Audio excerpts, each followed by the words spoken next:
Congress party అధికారంలోకి వచ్చినప్పుడు గతంలో బడుగు బలహీన వర్గాలకు వ్యవసాయం లేని కూలీల కోసం అని చెప్పి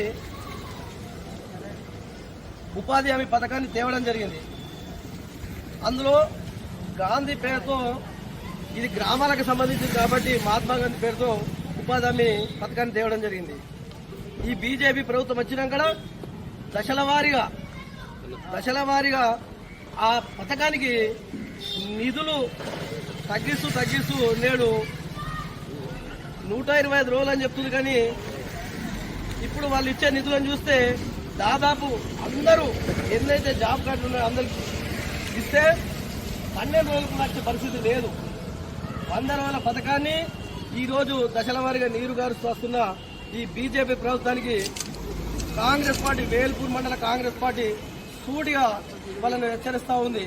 మీరు ఈ గాంధీ పేరును, మహాత్ముడి పేరును మారుస్తూ అందులో నిధులను కూడా కోతలు వేస్తూ ఈ పథకాన్ని గతంలో ఏ విధంగా అయితే ఉండేనో అదే విధంగా ఉంచాలని చెప్పి ఇప్పుడు మీరు ఏదైతే చట్టం చేయాలనుకుంటున్నారో ఆ చట్టాన్ని వెంటనే వెనక తీసుకోవాలని చెప్పి ఈ వేల్పూర్ మండల కాంగ్రెస్ పార్టీ తరఫున మేము బీజేపీ వాళ్ళను హెచ్చరిస్తా ఉన్నాం. రాబోయే రోజులలో మీరు ఏదైతే చేయకుంటే ఈ ప్రజల